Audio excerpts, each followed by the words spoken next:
우리는 지난주 회복의 일을 진행하시는 하나님에 대하여 말씀을 나누었습니다. 죄로 인하여 하나님의 심판을 받아 바벨론의 포로로 붙잡혀갔던 이스라엘 백성들, 하나님은 역사의 물줄기를 바꾸시는 거죠. 바사라는 나라를 통해서 바벨론을 무너뜨리시고, 그리고 이제 고레스를 감동시키고 유다 백성들을 감동시키고, 그리고 주변 사람들을 감동시켜 이들이 예루살렘으로 돌아오게 하시는 거예요. 이 모든 것이 이미 선지자를 통하여 말씀하신 예언의 성취임을 말씀드렸습니다. 오늘 본문은 제가 맨 앞부분과 맨 마지막 부분만 이렇게 읽었지만 사실 다 읽을 수 없어서 그런 것이지, 그 내용들이 어떻게 보면 지루한 내용일 수 있지만 엄청난 감동을 주는 내용이 이 안에 담겨 있는 거예요. 돌아온 자들의 명단이에요. 남이 나라 이야기라 우리가 이 의미를 알지 못하면 지루할 수밖에 없지만 당사자들에게는 어마어마한 감동을 주는 그러한 말씀이더라, 이 내용인 거예요. 여러분, 혹시 시험을 치르고 합격자 명단을 부를 때 자신의 이름이 불려진다면 얼마나 행복하겠습니까? 바로 그런 것들이죠. 하나님의 나라는 예수 안에서 이미 우리 안에 이루어지고 그것을 우리가 누리며 살아가지만 장차 주님이 다시 오셔서 완성될 그 나라에서 하나님이 생명책에 기록된 우리의 이름을 부를 때, 박경나, 예, 저렇게 대답을 해야 돼. 근데 저 정도 갖고는 좀 약해. 네, 저 여기 있어요. 이 이름, 이 응답, 이 모습이 이루어지는 그 장면 아니겠습니까? 여기에 기록된 자들의 명단, 그 감동들 우리가 생각하면서 오늘도 선포되어지는 말씀 속에 함께 은혜 받는 귀한 시간들이 될 수 있기를 소원합니다. 자, 첫 번째 한번 따라해 볼까요?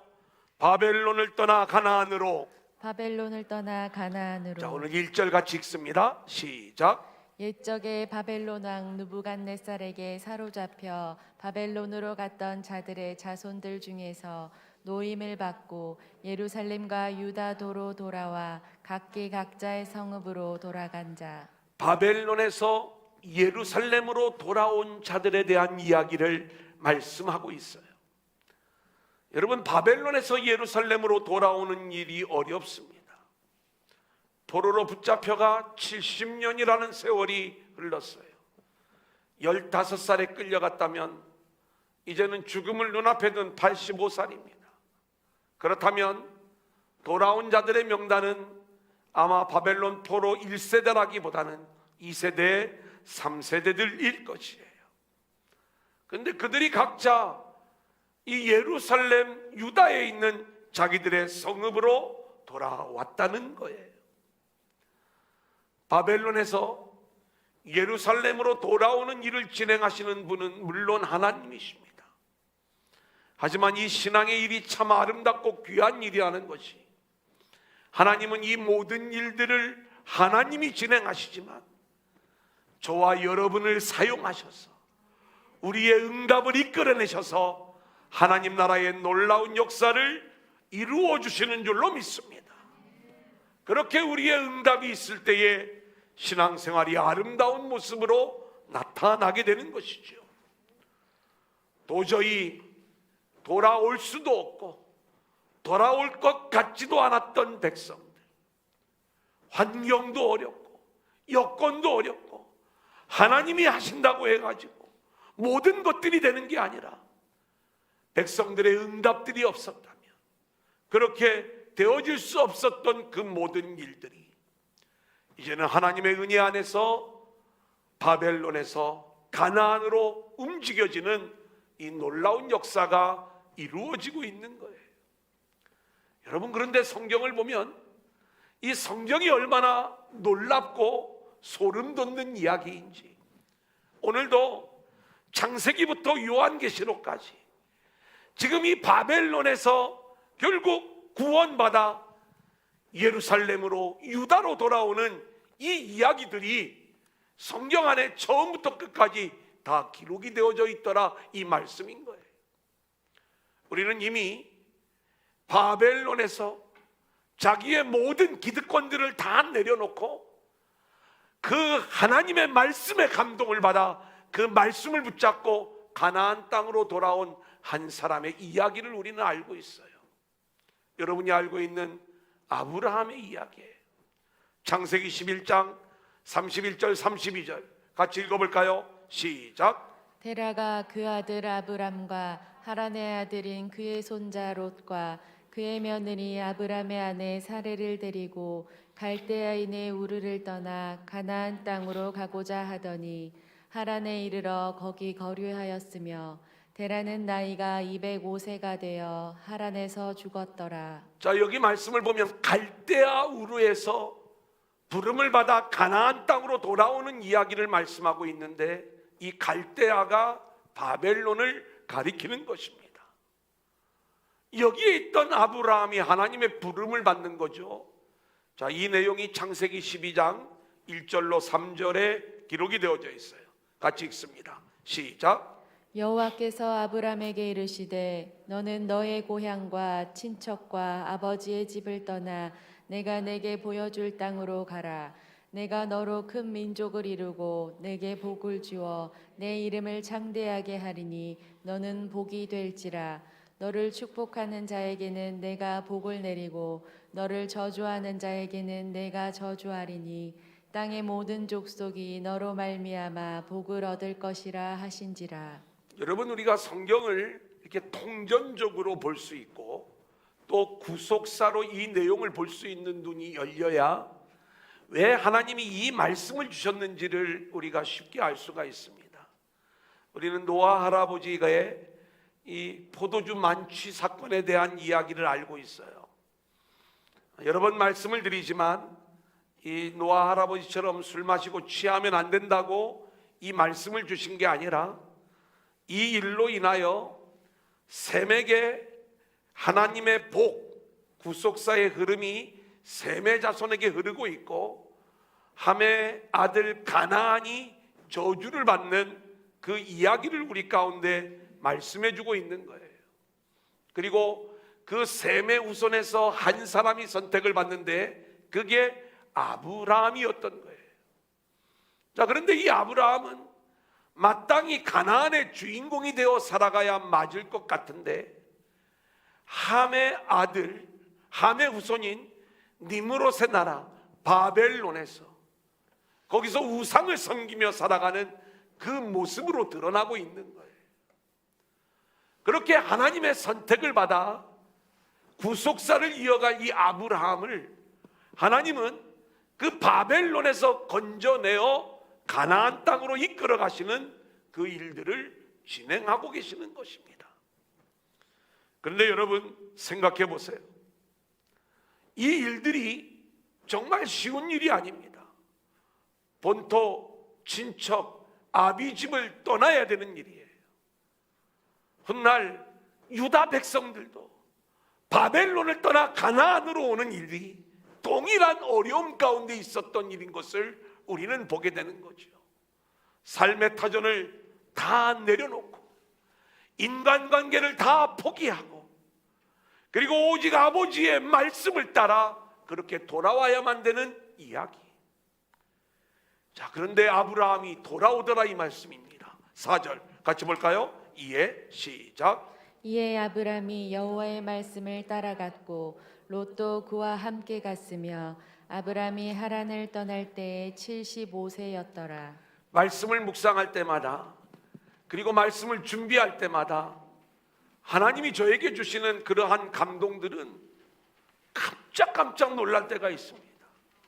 늘 읽어왔던 이 말씀인데 우리가 사도행전에 나오는 스데반의 설교의 그 내용을 보면 아브라함은 원래 갈대아 우르에서 하나님의 부름을 받아 가나안 땅으로 오는데 하란에서 잠시 멈추게 되지요. 그리고 그 아버지 데라가 죽은 다음에 다시 말씀을 받아 가나안 땅으로 오는데 이때의 나이가 75세라는 거예요. 성경이 아브라함이 바벨론에서 몇 년 있었는지 그리고 하란에서 몇 년 있었는지 이 시기는 밝히지 않아요. 다만 75세에 가나안 땅에 들어왔다 이렇게 말씀하고 있는 것입니다. 저는 바벨론 70년 포로 생활과 이 75세에 순종하여 말씀을 붙잡고 가나안 땅으로 순종하여 돌아오는 아브라함의 이야기가 오버랩이 되어지는 거예요. 그러면서 이들이 이제 순종함으로 하나님께 응답하여 돌아오는 장면이죠.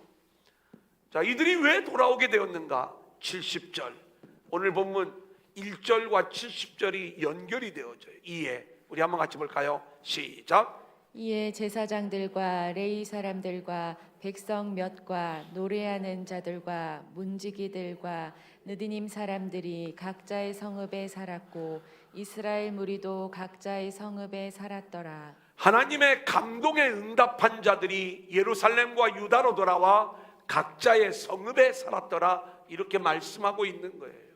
여러분, 이 말씀이 왜 중요하냐? 보세요. 이들이 각자의 성읍으로 돌아오게 된 배경이 있습니다. 여러분, 우리가 아메리칸 드림을 꿈꾸고 미국으로 갔다고 합시다. 가서 뭔가 미국에서 성공적인 사업의 기반을 닦았어요. 그런 잘 사는 나라에서 뭔가 충분히 살아갈 수 있는 그러한 환경과 여건이 준비가 되었다면 다시 우리가 한국으로 돌아올 이유가 별로 없겠죠. 그런데 지금 당시의 바벨론과 예루살렘은 어마어마한 차이예요.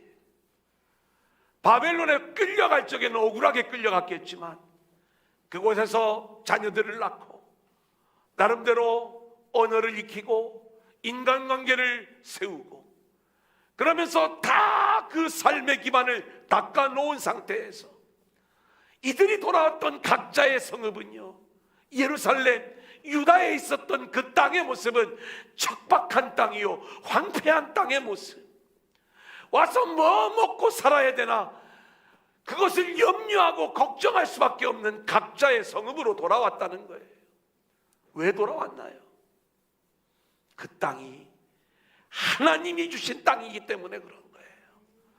그 땅이 하나님이 남겨주신 유업이기 때문에 그 하늘의 기업을 소망하고 있다가 하나님이 길을 열어주실 때에 순종하고 응답하며 그 기업으로 그 유업으로 각자의 성읍으로 돌아오고 있는 이들의 모습을 우리는 보게 되는 것이죠. 하나님이 저와 여러분에게 남겨주신 기업이 있습니다. 하나님이 우리에게 주신 각자의 성읍은 여러분의 가정이요, 두란노 교회예요, 이 나라 이 민족이요, 우리가 살아가는 공동체의 모습인 줄로 믿습니다. 자, 그렇다면 그렇게 하나님께서 저와 여러분에게 맡겨주신 그 삶의 자리로 우리는 늘 돌아가기를 소망해야 되고, 우리가 왜 그곳으로 돌아가야 되는가? 그곳에서 우리가 감당해야 될 사명이 있는 거예요. 그것은 하나님 나라의 회복인 줄로 믿습니다. 저와 여러분이 이 코로나19로부터 다시 한번 하나님의 감동을 받고 하나님의 말씀을 붙잡고 우리의 사명의 자리로 돌아오기를 원하는데, 그것이 여러분들이 바깥에 있을 때가 더 안전하다고 생각할지 모르지만 척박한 모습이라 할지라도 우리가 하나님의 그 강권하시는 그 감동의 말씀을 붙잡고 주의 전으로 돌아와 회복된 예배를 기대하며 나아가게 될 때 이곳에 하나님 나라의 온전한 회복의 역사가 이루어지게 될 줄로 믿습니다.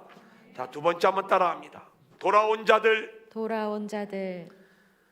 하나님의 말씀에 돌아온 자들의 명단을 구구절절 기록해 놓았어요. 근데 그냥 기록해 놓은 게 아니라 몇 가지 원칙들이 좀 있습니다. 누구의 자손들, 가문에 따라 가족들로 그 이름을 기록하기도 하고, 그리고 어느 지역 사람, 그 지역에 따라 그 이름들을, 그 숫자를 기록을 하기도 하고. 자, 하나님의 말씀에 돌아온 자들이 얼마나 중요하기에 하나님은 그렇게 그 가문과 그 지역을 언급해 가면서 몇백, 몇십, 몇 명 정확하게 그 숫자를 기록을 하고 있는가? 우리는 이 말씀 속에 담겨져 있는 하나님의 의도를 알아야 돼요. 하나님의 의도는 한 가지예요. 이들이 하나님의 감동을 받아 돌아와서 다시 예루살렘의 회복, 성전 재건, 하나님 나라의 회복을 위하여 쓰임 받아야 될 하나님의 백성들이기 때문에 하나님은 잃은 양 한 마리도 너무나도 소중하게 여기시면서 돌아온 자들을 기쁨으로 여기에 기록을 하고 있는 거예요.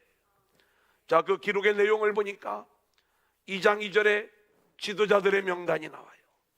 3절부터 20절까지는 가족으로 구분된 명단이 나와요. 바로스 자손이 몇 명이요, 스바다 자손이 몇 명이요, 아라 자손이 몇 명이요, 점점점. 그 다음에는 장소로 구분된 명단이 나와요. 21절부터 35절까지 베들레헴 사람이 몇 명이요, 느도바 사람이 몇 명이요, 아나도 사람이 몇 명이요, 점점점. 자, 시간이 있으면 다 읽어도 돼요. 자, 그 다음에 성전 사역자들이 나와요. 요건 좀 같이 읽겠습니다. 36절부터 39절까지 시작. 제사장들은 예수아의 집 여다야 자손이 973명이요 임멜 자손이 1052명이요 바스훌 자손이 1247명이요 하림 자손이 1017명이었더라. 예, 원래 이 제사장 그룹은 24반열로 이렇게 이루어졌는데 여기에는 4반열만 등장을 하고 있고요. 그 한 반열에 한 1000명 안팎으로 이 내용들이 구성이 되어져 있습니다. 여러분, 우리가 돌아온 자들의 총수가 5만 명이 조금 안 된다라고 말씀을 드렸죠. 근데 여기 보면 제사장들의 숫자가 4,000명이 좀 넘고요. 그 다음에 계속 등장하는 레위 사람, 또 성전에서 노래하는 자들, 성전 문지기들이 등장을 하고, 또 43절부터 54절까지는 저희가 잠시 뒤에 중요하게 다룰 내용인데 이 느디님 사람들, 성전 노예들의 이야기가 등장을 하고, 그래서 이 성전에서 봉사하는 이 자들의 숫자들을 보니까 정말 많은 분들이 함께 이 성전을 위하여 충성하는 모습들로 세워지고 있는 것들을 보게 돼요. 저는요, 우리 성도들이 함께 사명을 감당할 때 저와 여러분 모두가 어떤 사람은 제사장의 모습이지만 어떤 사람은 노래하는 자의 모습으로, 어떤 사람은 문지기의 모습으로, 어떤 사람은 나무를 패며 물을 깃는 교회의 이 굳은 일들을 감당하는 그러한 모습으로 우리 모두가 함께 이 성전을 섬겨 나가야 될 줄로 믿습니다. 그 다음에 55절부터 58절까지는 솔로몬 신하의 자손들이 종들의 모습이에요. 59절을 보면 족보가 부정확한 자들이 나와요. 이건 우리 한번 읽어볼까요? 59절 시작. 델멜라와 델하르사와 그룹과 앗단과 일멜에서 올라온 자가 있으나 그들의 조상의 가문과 선조가 이스라엘에 속하였는지 밝힐 수 없었더라. 여러분, 성경은요 처음부터 끝까지 똑같아요. 늘 볼 때마다 우리 출애굽의 이야기도 보면 유대인들만, 이스라엘 백성들만 출애굽을 한 게 아니라 이 출애굽 공동체에 잡족들이 함께 들어와 있던 것들을 보게 돼요. 그 사람의 신분이 종이냐, 그 사람의 출신이 이방인이냐, 어느 족속인지 알지 못한, 이거 중요하지 않아요. 하나님의 말씀에 감동을 받아 그 약속의 말씀을 붙잡는 자들은 하나님은 오케이, 너희는 다 내 백성, 언약 백성이 될 자격이 있는 자들이야. 출애굽기 12장 38절에 보면 수많은 잡족과, 그죠? 잡족들이 출애굽 공동체에 함께했던 모습을 보게 되죠. 특이한 것은 바르실레의 자손에 대한 이야기가 나옵니다. 여러분이 바르실레 하면 들어보셨죠? 다윗 왕이 압살롬의 반란을 피해서 도망가 요단을 건너 마하나임까지 가게 되었을 때 이 길르앗 사람 바르실레가 와가지고 다윗을 섬겼던 거예요. 이 일로 인하여 바르실레의 자손들이 복을 받게 되죠. 근데 그 복이요, 포로에서 돌아갔다, 포로로 잡혀갔다가 돌아온 자들의 명단에 특별히 이 이름이 언급되어지고 있는 장면을 보게 되는 거죠.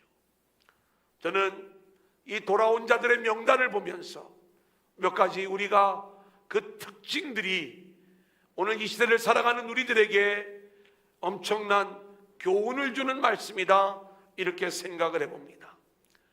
처음에 지도자들의 명단이 나오고 그리고 바로 등장하는 게 백성들이 먼저 등장을 해요. 그리고 나서 제사장을 비롯한 성전 사역자들이 등장을 하는 거예요. 뭔가 중요성을 이야기하면 목사님이 먼저 이름이 나오고 그 다음에 장로님, 권사님, 지사님 이렇게 좀 나오는 게 이게 당연한 것 아니겠습니까? 우리 생각에는. 그런데 왜 성경에는 제사장이 오히려 뒤로 밀리고 있는가? 저는 적어도 물론 그런 의도를 우리에게 주셨는지는 모르지만 이 말씀을 묵상하는 가운데에 정말로 이 제사장의 위치는 철저히 성도들을 섬기는 위치로 내려가서 성도들이 온전히 하나님께로 돌아올 수 있는 이 사명을 먼저 감당한 다음에 철저히 그 아래에서 섬기는 자리에서 있어야 될 그 위치가 성전 사역자의 위치다, 이 생각을 갖게 되는 거죠.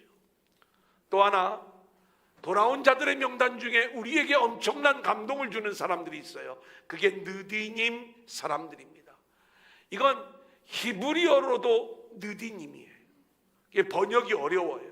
다만 성전에서 일하는 성전 노예, 성전의 레위인들을 도와서 허드렛 일, 뭐 어떻게 보면 그렇게 중요한 것 같아 보이지 않지만 교회의 뭐 구석구석을 청소하고 또 정리하고 정돈하고, 우리로 말하면 화장실 닦고 뭐 이런저런 여러 가지 그러한 사람들이 여기에 속하지 않겠는가? 자, 역대상 9장 2절 같이 읽어볼까요? 시작. 그들의 땅 안에 있는 성읍에 처음으로 거주한 이스라엘 사람들은 제사장들과 레위 사람들과 느디님 사람들이라. 예, 지금 이 느디님 사람들이 그렇게 하나님의 응답 속에 돌아와 거주하는 장면들을 얘기하고 있는데 에스라 8장 20절 같이 볼까요? 시작. 다윗과 방백들이 레위 사람들을 섬기라고 준 느디님 사람 중 성전 일꾼은 220명이었는데 그들은 모두 지명받은 이들이었더라. 자, 느디님 사람들이 하는 일을 여기는 알려주고 있어요. 레위 사람을 섬기는 일을 하는 거예요. 자, 그 다음 느헤미야 3장 7절, 요것까지는 우리가 알아야 느디님 사람들을 제대로 알 수 있습니다. 시작. 그 다음은 기브온 사람 물라랴와 메로노 사람 야돈이 강 서쪽 총독의 관할에 속한 기브온 사람들 및 미스바 사람들과 더불어 중수하였고. 자, 이제 저를 좀 보시죠. 이게 무슨 이야기냐면 이런 이야기예요. 이 느디님 사람들의 대표적인 인물로 기브온 사람들을 예로 들고 있어요. 여러분이 기브온 사람들 하면 기억나는 것 있습니까? 이 기브온 사람 하면 여호수아가 가나안 땅을 정복할 때 가나안에 있는 모든 족속들이 연합을 해서 이 이스라엘 군대를 대적을 했어요. 하지만 처음부터 이들에게 투항을 하고 항복을 하면서 이들과 언약을 맺었던 사람들이 있는데 그게 기브온 사람들이에요. 기브온 사람들은 하나님이 하신 일들을 그들이 소문으로만 듣고도 이 하나님이 살아계신 하나님, 그 하나님이 함께 하시는 이 민족에 자신들이 이길 수 없다는 것을 알고 철저히 그 언약 백성으로 함께 세워지기를 원해서 그들은 먼 곳에서 여행 온 사람처럼 그들을 위장을 하고 속임수를 써서라도 이 여호수아와 언약을 맺고 언약 백성 안으로 돌아오게 되는 거죠. 이것은 노아 이야기의 성취입니다. 노아가 뭐라고 이야기를 했냐면 가나안은 셈의 종이 되어야 한다. 그게 살 길이에요. 이 가나안에 있던 이 함의 후손들이 셈, 이 아브라함, 이스라엘 그 민족의 종이 되어야 사는 거예요.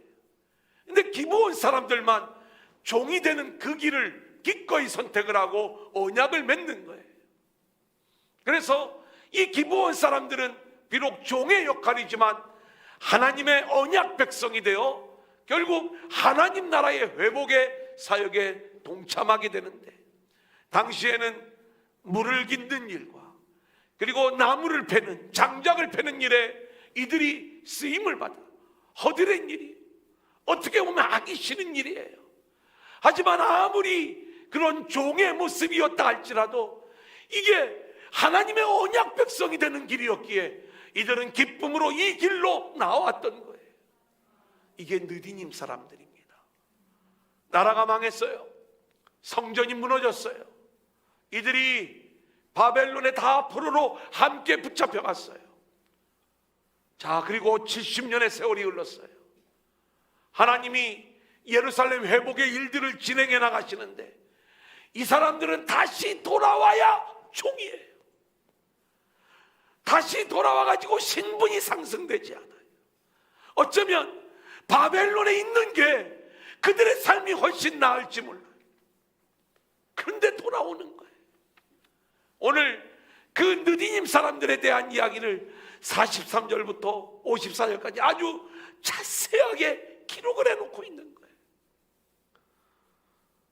여호와의 성전에서 일하는 것을 큰 영광으로 여기며 대대로 성전에서 종살이를 했는데 성전 노예로 살았던 그 느디님 사람들, 그들은 바벨론의 포로로 붙잡혀가 있는 동안에도 그 삶이 경제적으로 환경적으로 더 나을지 몰랐지만 그들이 성전에서 그렇게 주님을 섬겼던 그 일들을 다시 하기를 소망하면서 기다리고 있다가 하나님이 그들을 감동시킬 때 기꺼이 순종하며 돌아와 이 사명을 감당하고 있었던 모습을 우리는 보게 되는 것입니다.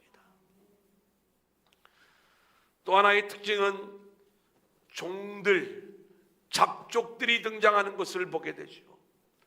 우리는 모압 여인 나오미의 이야기를 기억합니다. 모압 여인 룻의 이야기를 기억합니다. 이 룻이 시어머니 나오미를 쫓아 베들레헴으로 돌아오게 되죠. 그리고 그 룻을 통하여 하나님의 놀라운 구속사의 역사가 이어지게 되는 것들을 우리는 보게 됩니다. 이방 여인이었지만 하나님의 구속사의 중심에 쓰이고 지금 돌아온 종들의 명단, 잡족들의 명단, 그들이 어느 족속인지도 알지 못하는 그러한 모습들이지만 이들이 하나님의 말씀에 감동을 받고 순종하고 돌아올 때 하나님은 기꺼이 이들을 하나님의 구속사의 중심 인물들로 사용하고 계시는 것을 우리는 보게 되는 거예요. 여러분, 주의 공동체는 그런 거예요. 하나님의 부르심을 받은 자들이 주의 전으로 나아올 때에 신분이 높은 사람이 있을 수도 있고 낮은 사람이 있을 수도 있어요. 많이 배운 사람이 있을 수도 있고 그렇지 못한 사람들이 있을 수도 있어요. 하지만 우리가 제한을 두면 안 되는 거예요. 하나님의 감동을 받아 돌아오는 자들, 우리는 그들을 기꺼이 이 하나님 나라의 구속사의 중심으로 우리 모두가 함께 쓰임을 받아야 될 줄로 믿습니다. 그리고 그 숫자들을 하나하나 기록을 했는데 제가 이 얘기는 할까 말까 했는데 저도 이제 코로나 끝나고 나면 일교구 일목장부터 몇 명인데 몇 명 돌아왔어요?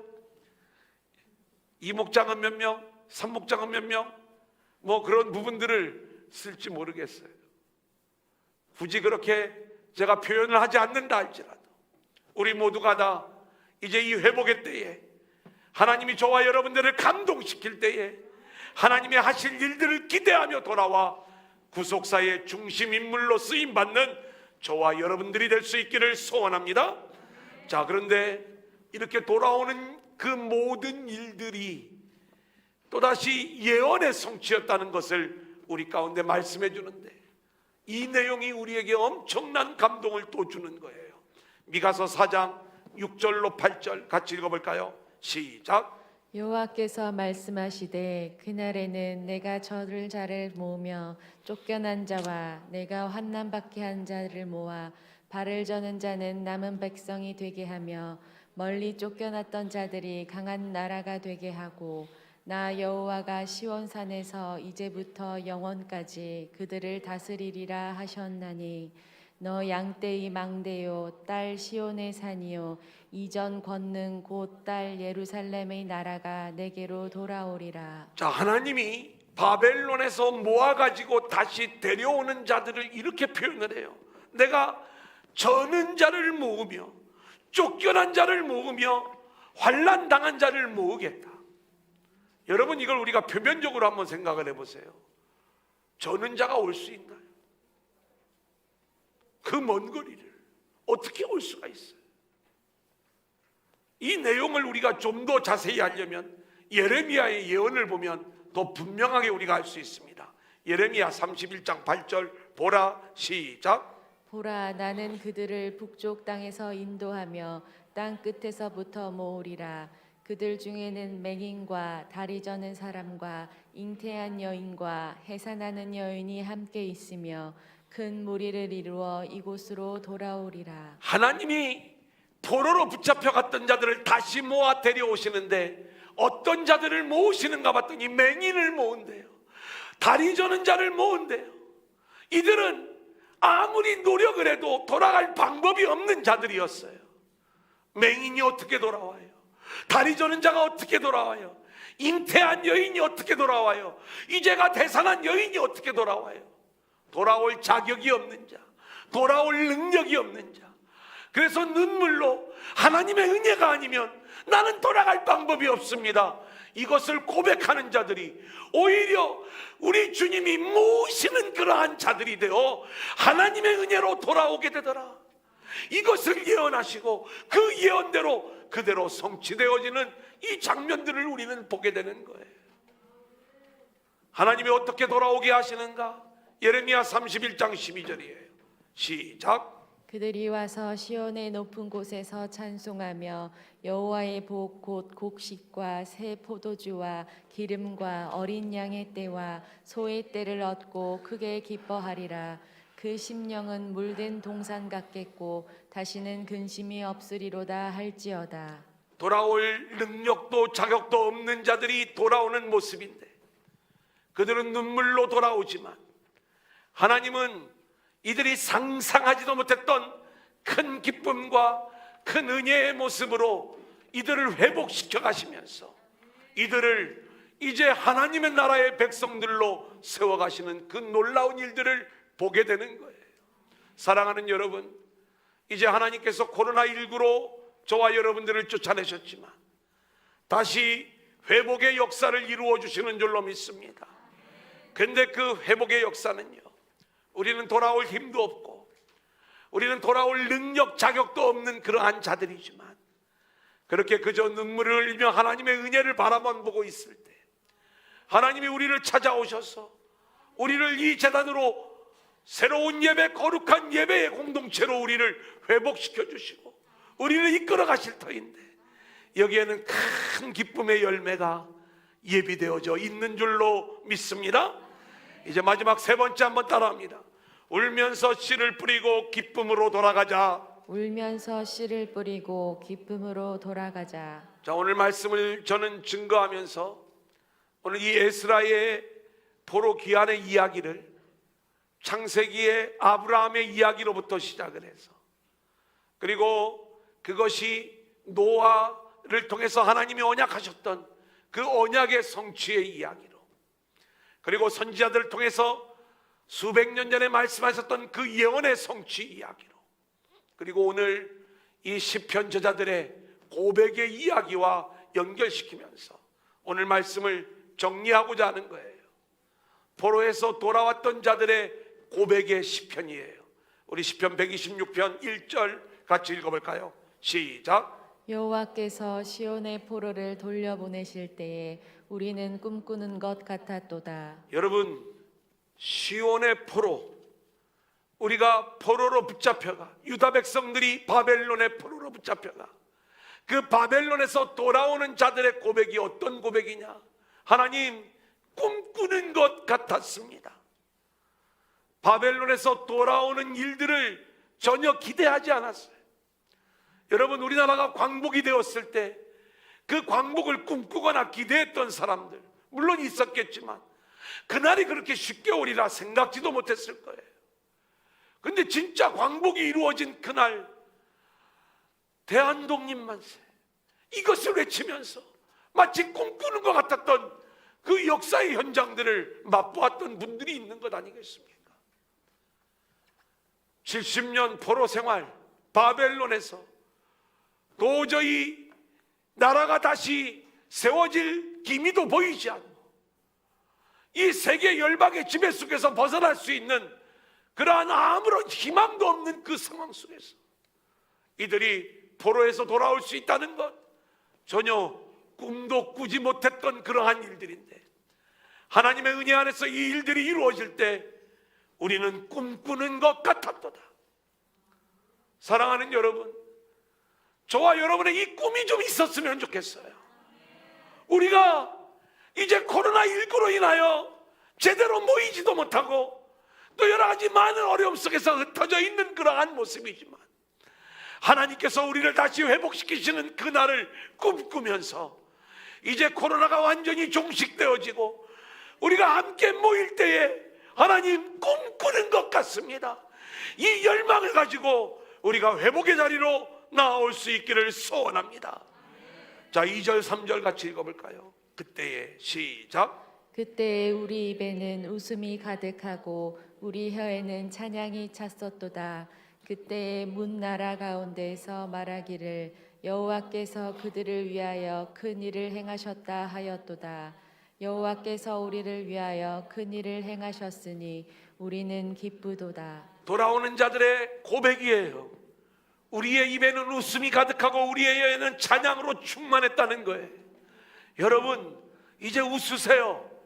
그리고 여러분의 입술로 찬양을 부르세요. 그러면서 우리의 기쁨을 노래하는데 어떤 기쁨을 노래해야 되는가? 오늘 말씀해 보니까 여호와께서 우리를 위하여 큰 일을 행하셨도다. 근데 하나님이 행하신 큰 일을 보니까 이게 우리가 과거로 돌아가는 큰 일이 아니더라. 저는 1년 전 사진이 왜 자꾸 페북에 뜨는 거예요. 이게 1년 전 있었던 일, 거기에 이 자리에 꽉 차가지고 예배하는 그 장면들이 뜰 때마다 이때로 돌아갈 수 있을까? 근데 오늘 말씀을 보니까 그때하고는 비교할 수 없는 놀라운 새하늘 새 땅의 모습으로 회복된 그 공동체로 우리를 이끌어 가시는구나. 할렐루야. 여러분, 이 일들이 기대되어지는 거예요. 왜냐하면 이렇게 약속하고 있거든요. 하나님이 이루실 큰 일은요, 바벨론에서 돌아오는 이 정도가 아니에요. 죄로 인하여 망했던 인생들이 이제는 구원함을 받아 하나님 나라의 주인공이 되는 이 놀라운 진정한 회복의 길로 하나님이 이끌어 가시더라, 이 말씀인 것입니다. 4절을 보면 그 내용이 나오지요. 여호와여, 시작. 여호와여, 우리의 포로를 남방 시내들 같이 돌려보내소서. 여러분, 이 남방은요, 물이 흐르지 않아요.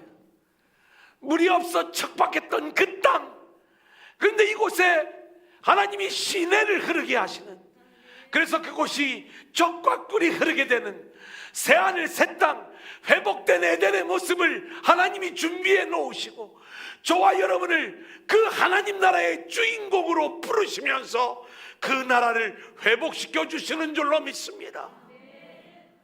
광야 같은 인생을 살아가는 우리들, 코로나19가 너무 힘들고 지쳐 있지만 하나님이 반드시 우리들을 회복시키실 터인데, 하나님이 회복시키시는 두란노 공동체는 우리가 코로나 이전의 공동체로 회복되어지는 게 아니라 우리의 죄들이 다 하나님의 은혜 안에서 용서받고 저와 여러분이 거룩한 성도들로 구별되어 이제 예배의 거룩함이 회복되어지며 오직 하나님의 영광만이 드러나는 그 아름다운 하나님 나라의 모습으로 이 공동체가 회복되게 될 줄로 믿습니다.